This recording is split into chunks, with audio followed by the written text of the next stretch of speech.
I'm Rev Linda. I use she, her pronouns.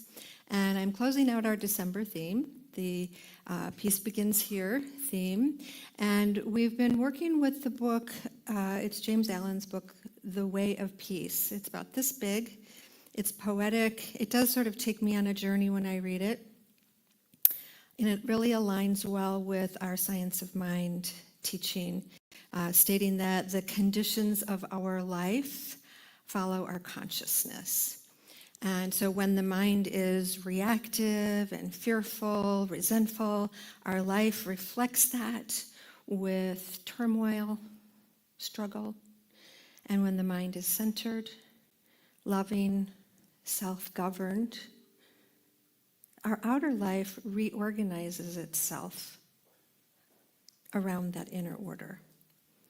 So peace begins here, in our inner world, in our thoughts and our conviction.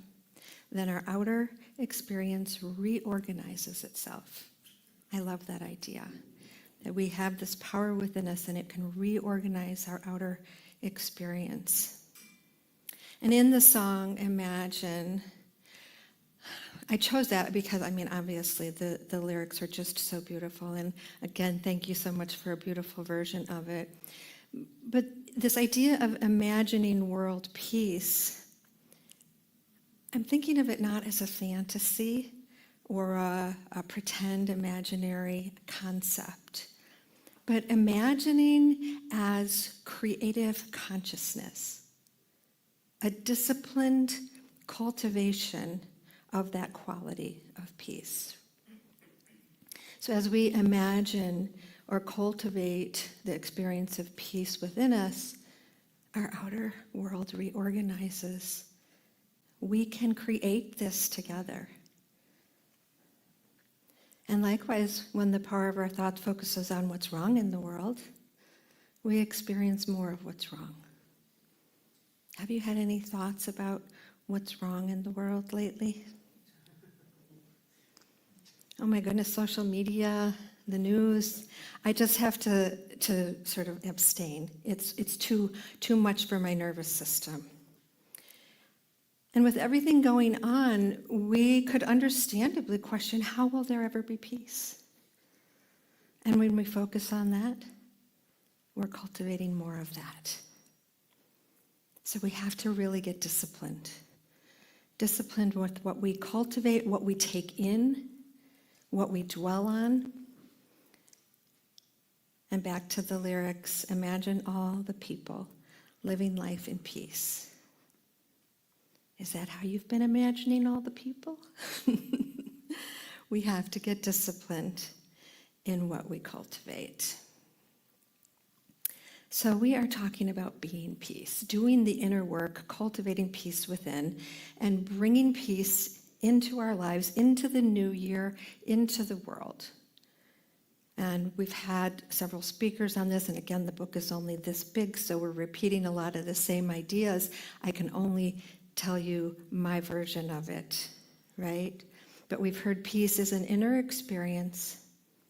Struggle and conflict come from unregulated thoughts. Our responsibility is to discipline our thoughts through meditation, prayer, communing with the divine. What is going on here? My Siri was trying to talk to me. Thankfully, I have my laptop muted. So through meditation, prayer, communing with the divine, we have to get our minds right, lifting our thoughts into high consciousness. And then as we align with peace, love, truth, all those qualities of the divine, as we align with peace, we bring peace everywhere we go. We might even say peace could precede us. Have you ever felt someone walk in the room and you could just feel them? We're being called to be that.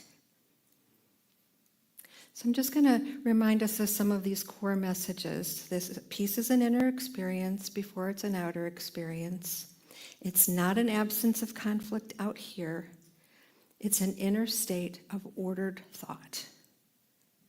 Conflict stems from unregulated thought, like resentment, fear, reaction.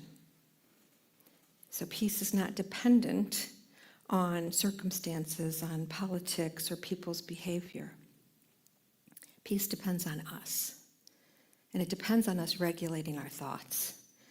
We need to do our work to release our resentment, fear, reactivity. Peace depends on us doing our work, and then we bring peace into the world. So we don't find peace by rearranging life to our liking out here, making things nice, right? This is temporal. It will change. We find peace by aligning our thinking with truth. That's truth with a capital T, high consciousness. It's an eternal quality, the eternal nature of the divine. So peace is a state of consciousness, and it's cultivated through discipline.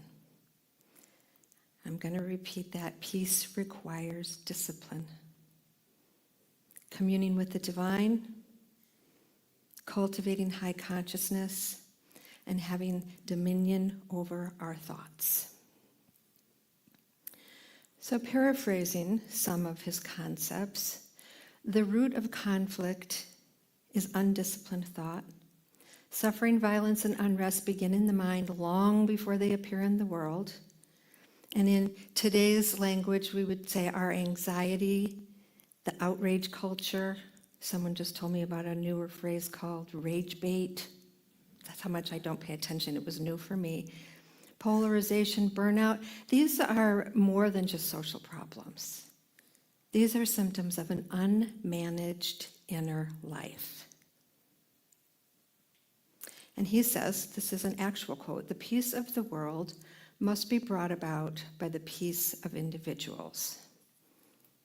And the peace of individuals can only be arrived by the conquest of selfishness. The conquest of selfishness essentially means that we must overcome our selfish ways, overcome this rehearsing war internally, judging, blaming, resenting. So let's pause for a moment, take a breath. Are there places in your life where you hold judgment or resentment? Is there someone or something you blame? We've been reminded the root of conflict is undisciplined thought. We need to take authority. Notice where your inner life is unmanaged. Notice where you're rehearsing conflict, where you're judging, blaming, resenting. Essentially, we're feeding a belief in separation. And please, this is not to make you wrong. This is inviting you to take responsibility, each of us to take responsibility and to make new choices. The through line is responsibility, not blame, not shame or guilt, because that just perpetuates that inner war. Responsibility as in taking spiritual ownership. We experience inner peace when we stop saying they or this needs to change so I can be at peace. And when we start asking, what is needed in my consciousness right now? So I'm inviting you to ask yourself, where in your life are you thinking something out there needs to be different in order for you to be at peace? And then lean into that and ask yourself, what is being asked of my consciousness? Peace is realized. Peace is made manifest when we stop letting our mind run unchecked. Not as a repression, but as conscious stewardship of thought, spiritual ownership, and awareness gives us choice. We are always a choice. First, we're invited to choose to pause before responding. And in that pause, we can make new choices. We're invited to choose principle over impulse. So instead of reacting from fear or urgency, we respond from our deeper values, from who we want to be, not from impulse. We're invited to choose clarity over reflex or our patterns. We're invited to get clear what's really happening in here and around me. And then we're invited to choose compassion over the need to be right. We teach this in nonviolent communication. We're invited to value connection more than winning or proving a point. You have to be more interested in connecting with the person in front of you than you are in trying to prove them wrong. To recognize that peace grows when we seek to understand rather than to dominate. That's another part of nonviolent communication. Peace grows when we seek to understand rather than to dominate. I had an experience recently with one of my family members. They're having a challenge at work. I'm trying to remain neutral, so if they would, by any chance, happen to listen to this talk. So they're having a challenge at work. And, as a practitioner, as a minister, I'm trained to stay centered in love and in high consciousness and to know truth. It's a little harder when it's personal. That's why we have prayer partners. That's why we have our own practitioners. That's why we ask for support, right? And I could feel fear coming up in me. What if they get in trouble? What if they get fired? What if they do something wrong? In seconds, my mind was futurizing about possible financial stress. All the things, right? My job is to stay centered in truth. My job is to pause and remember, who do I want to be here? Instead of reacting from fear and impulse and saying, don't do that. Are you crazy? If I can stay present and stay in high consciousness, I can respond with more insight, with more space, not driven by my patterns, my emotional reflexes, right? I'm called to choose discipline, not to project my own anxiety, which just fuels their frustration. I have to choose to take dominion over my thoughts, choose to come from compassion, not needing to convince. And I admit it's easier with clients than it is with my family. Peace requires choice. So consider this for a moment. What thoughts do I feed? What stories do I spin? Where do I place responsibility, outside or within? When we really dedicate ourselves to a life of mindfulness, then we are the peace. It all starts with us, but we have to choose it again and again and again. So peace is not granted. Peace is not a personality trait. Peace is earned through practice and the spiritual discipline of choosing wisely. This quote is attributed to both A.J. Must and to Mahatma Gandhi. There is no way to peace. Peace is the way. So we won't find a way to a peace out here.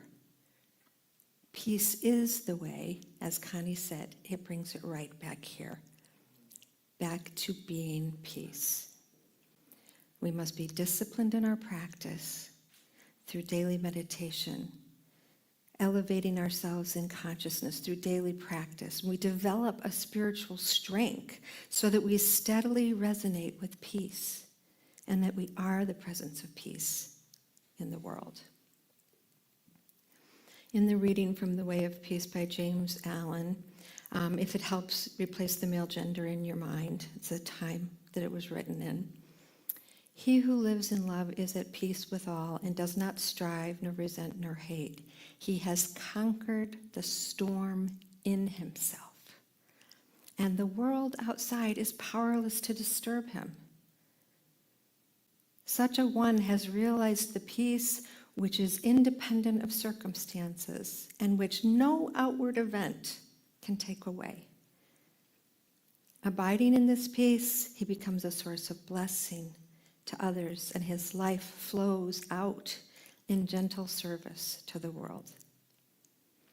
So the key is cultivating that inner life, calming the inner storm, being undisturbed by the world, cultivating peace that no outer event can take away.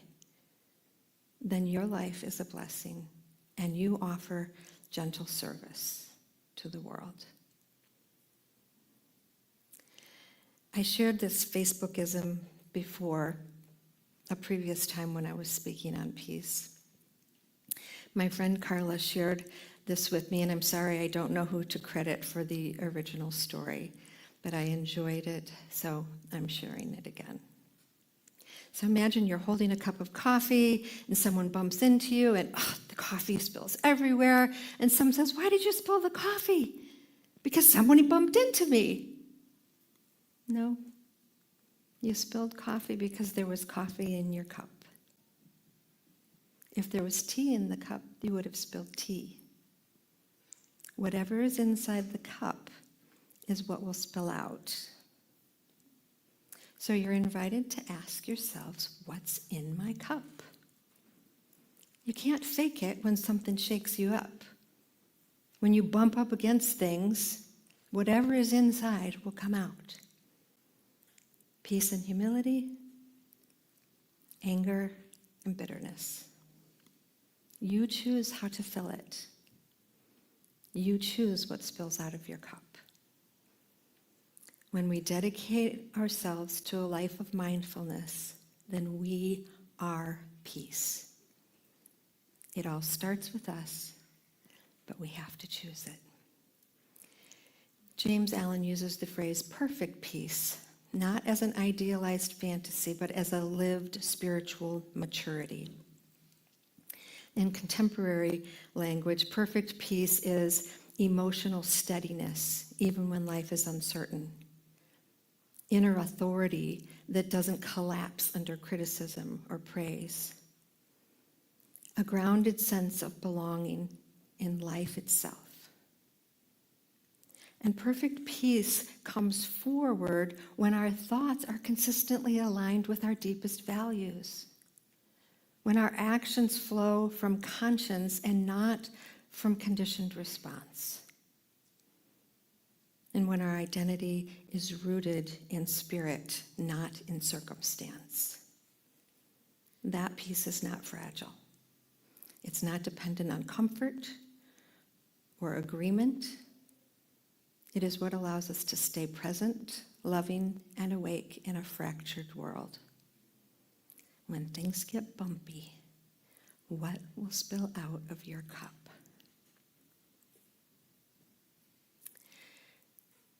So inner peace does not mean we will never feel fear.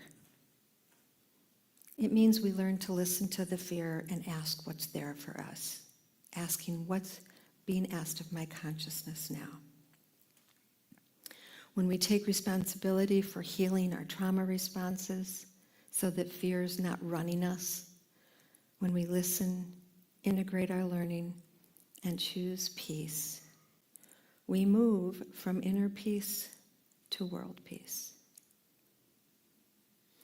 In the reading we heard Alan say, abiding in this peace, he becomes a source of blessing to others, and his life flows out in gentle service to the world. In current language, we might say the peaceful person becomes a quiet power for good. Because regulated nervous systems can change the entire room. Grounded presence is contagious. A person anchored in peace can interrupt cycles of escalation. We don't bring peace in the world by preaching it.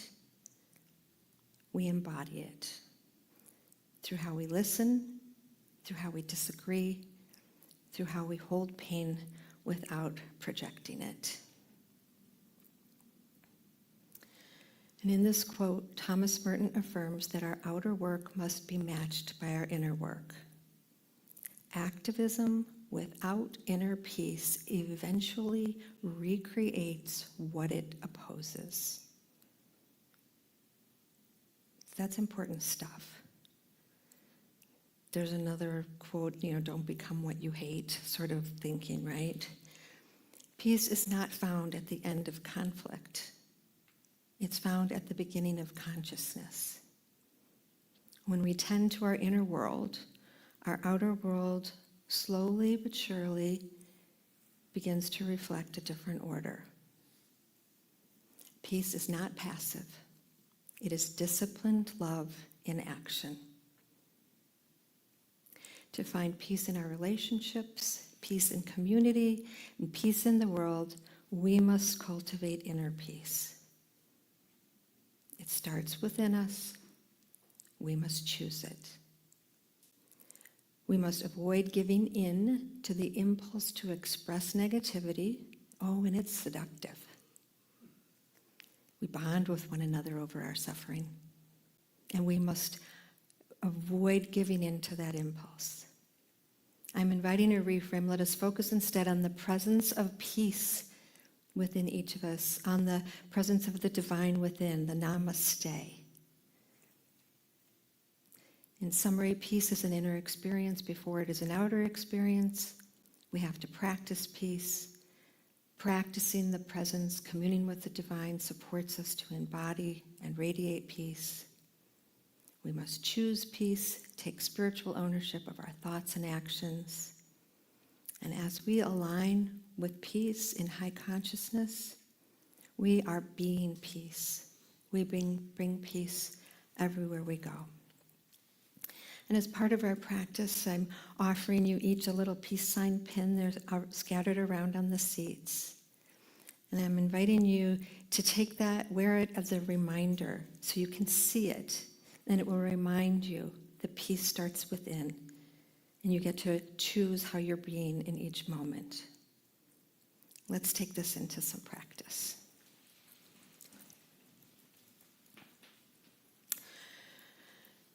So I invite you, if you're willing, to gently close your eyes or soften your gaze.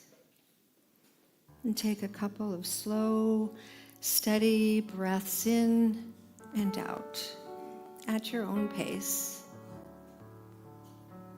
Getting anchored in your seat, bringing your awareness fully present in this moment.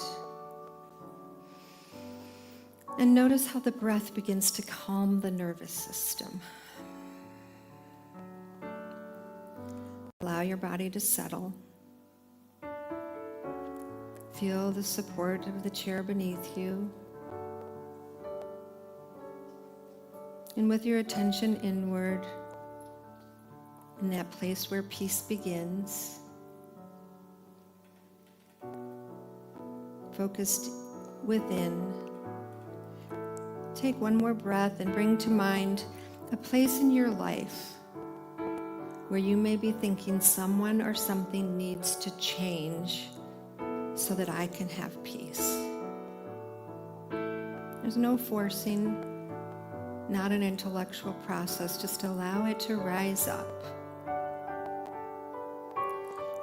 And sitting in this awareness of where you're wanting someone or something else to change, silently ask yourself, what is needed in my consciousness right now? Nothing to figure out, just noticing what arises. Keep breathing and imagine releasing any tension,